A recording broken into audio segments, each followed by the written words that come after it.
On behalf of Crux, the consulting club of XLRI, we welcome you all to Insight 2013, the annual consulting conference of XLRI Jamshedpur.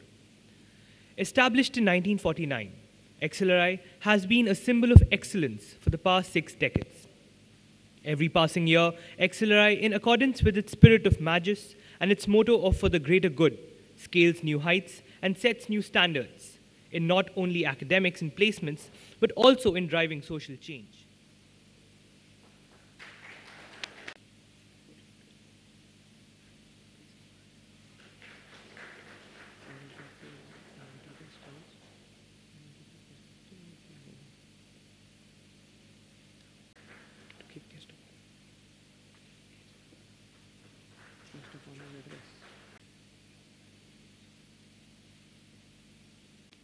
Good morning. It's always a pleasure to come and speak at an XLRI event. And many times it makes me feel young because what I think in the introduction they didn't share is the year which I passed out from XLRI. Because if that's stated, then you'll almost realize there are several generations between all of you here and me. So I'd rather keep that a secret for now. And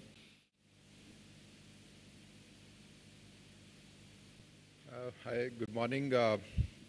This magazine would be available online and also offline. And we're also trying to create a discussion point wherein a lot of articles will be available through YouTube.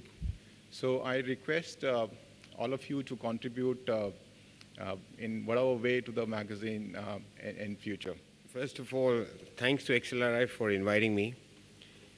And I must admit right up front that my knowledge of the subject which I'm going to be talking about is going to be much less than the collective knowledge which is going to be with you. We are now passing through a scenario where the BRIC countries are experiencing decline in GDP or lesser growth than expected.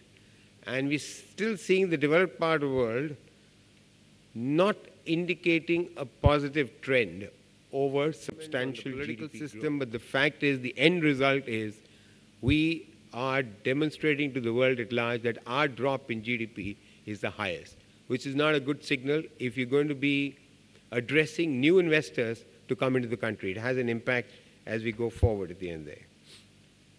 Corporate balance sheets will continue to remain under pressure. The EBITDA to interest levels are rising, and profits are going to be inadequate if you look at the corporate sector as a whole to fund the interest costs.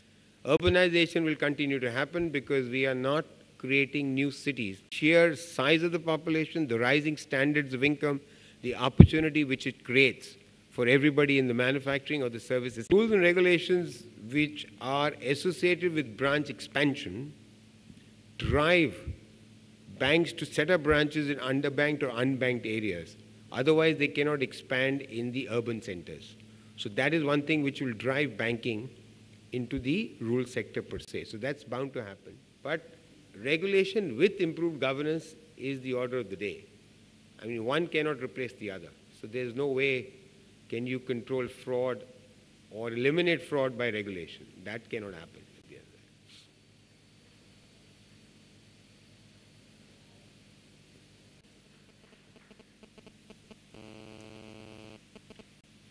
Welcome to this first panel discussion. The topic for this is role of financial intermediary. Is by collaborating with feed companies and also trying to see how that waste can be recirculated as a feed. So this is just a concept, and I'm going to talk a little bit more about what dedicated supply chain means. But it's all about, to ensure your own growth and reduce uncertainty. You have to be a little more flexible, and you need to share the upside. You can't just try to pocket all the margin that you have. US has built up a debt of $16 billion. Nobody knows how that will be repaid, how that will play out. But what we know is it's the strongest military power in the world. It is the biggest economy, 46% market share of the entire financial sector of the world. Infrastructure has a technology. Mere infrastructure alone doesn't lead you anywhere. There is a certain orchestration that needs to be done. There is a certain tango that needs to be played between human resources, between processes, between infrastructure, for that entire infrastructure to be effective. That is the key challenge in infrastructure. It means that infrastructure is just one part of a grand design. Thank you very much for inviting me here. And I am, as an ex-alumnus of Accelerate, I thought it was important for me to come down and talk to you about infrastructure.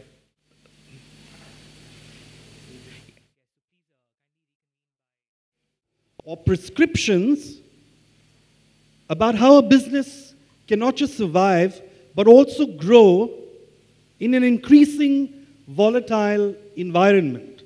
The real growth of India and the Indian industries will happen when we will have our own Googles, we will have our own. With the team from JBI Abyss, I would like them to come up to stage. Which makes the workers unproductive, and they simply rely on the wages. And that's why the manufacturing cost, the labor costs are increasing.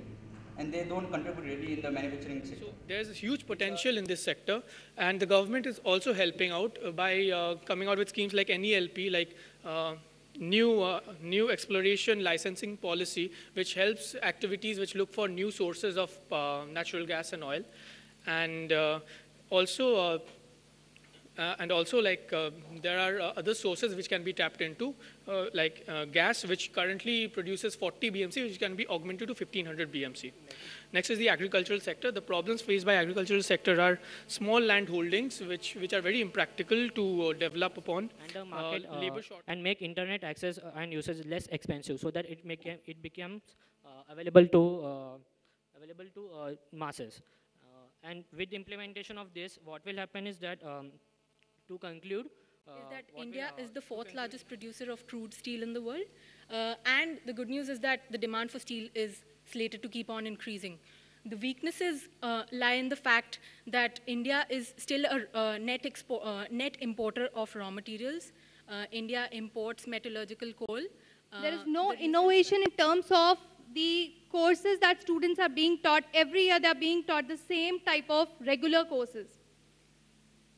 Secondly, research-based education is less promoted in the country. Is to improve the investment climate, then improving the basic infrastructure. Apart from that, promoting SEZ and EPZ, and interest subvention of, recently we have seen a 2% interest subvention on exports, and sector-specific efforts that we have also seen in the panel discussion in case of textiles and pharmaceuticals. So we believe most of our proposals will help to do that, will help to increase our HDI index, which will definitely have a positive impact on the GDP as well.